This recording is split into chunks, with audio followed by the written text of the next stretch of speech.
नारी मंडळी, आता आपण आलोय लोटेवाडी नगरीमध्ये आणि तिथं आपल्या नाथबाबांच्या पालखीचा आजचा मुक्काम आहे. तर तिथे आपल्याला काही वारकरी मंडळी भेटलेत. तर जाणून घेऊया त्यांचा वारीचा अनुभव कसा आहे. रामकृष्ण हरी मामा. रामकृष्ण हरी. नाव काय तुमचं?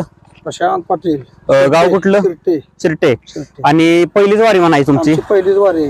म्हणजे तुम्हाला का असं वाटलं की बाबा वारीला यावं? ह्या देव मच्छिनाथ वारी यावं असं यावं वाटलं का माहिती? कारण त्याचं की मी नातो जातोय आता 5-4 वर्ष झाली. बर. मला तिथला नाताचा आदेश आल्यामुळे मी वारीला आलोय. होय. आदेश मग आता तुम्ही इकडे वारीला आलाय, आता मग तुमच्या घरातलं कामाचं काय? घरातलं काम कोण काय बघतं? नाथसाहेब बघती ती. नाथसाहेब बघते ती. बघती ती माग आमची. मग कितवा दिवस आहे? तुम्ही किती दिवस झालं वारी चालताय? आज एक 4-5 दिवस झाले चालतोय आम्ही. मग चालताना तुमचा अनुभव कसा येतो रस्त्यानं? अनुभव म्हणजे पंढरीची वारी म्हणजे एक सोन्यावर पिवळी माणूस लोक रस्त्याकडे दानतवान अशी माणसं कुठेही बघितली नाही. त्या इतके दानतवान माणसं रस्त्याला भेटलीत आम्हाला. आता तुम्ही वेगवेगळ्या गावात जाताय, प्रत्येकांच्या घरामध्ये राहताय, तर तिथली गावातली गावकरी मंडळी म्हणा किंवा त्या घरातली घरचे सदस्य कुटुंबातली, तर ती कशा पद्धतीने तुमची सेवा करतात? कशा पण आपल्या घरी सुद्धा एवढी म्हणजे व्यवस्था होत नाही. एवढी इथल्या माणसांनी रस्त्याची व्यवस्था केली आहे. गरम पाण्यापासून जेवणापासून नाश्त्यापासून सगळी सोय इथल्या लोकांनी केलेली आहे. मग तुम्हाला कुठे काय रस्त्यात त्रास वगैरे काय झालाय का बाबा? काही त्रास नाही. डॉक्टरची गाड्या आहेत, त्या काय एखाद्या बिघाड त्याला गोळ्या बिळ्या सगळ्या व्यवस्थित मिळतात. म्हणजे सगळी सोय जिथल्या सोय तिथं एक होत्या. नंबर आहे. मग तुमच्यावर काही माता भगिनी असतील वारीत? आमच्या शिरटे गावात 30 महिला आहेत आणि 25 पुरुष आहेत. सगळ्यांची व्यवस्था एक नंबर झालेली आहे. होय. मग त्यांची सोय कशी होते?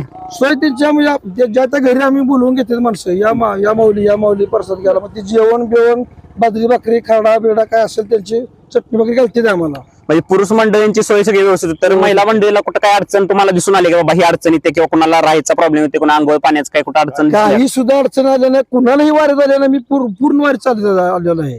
एक काही माणसं छत्रीला सांगावं माझी इथं झालेलं नाही, आपण त्याला सांगू शकतो. होय. मग तुम्ही असं तुमच्या कुठं निदर्शन असं आलंय का की बाबा एखाद्या माणसाची जेवणाची गैरसोय झाली, की बाबा तो उपाशी पोटी झोपलाय? 5-7 हजार लोकसंख्या आहे आता आपल्या वारीत मला वाटतंय.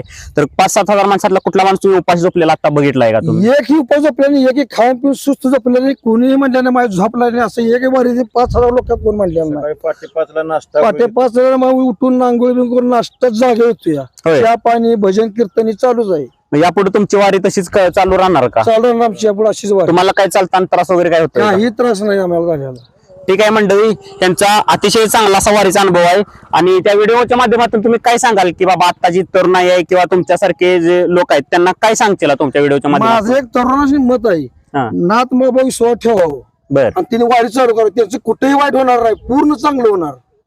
बर शास्त्र आहे नाथ बाबांचं. बर.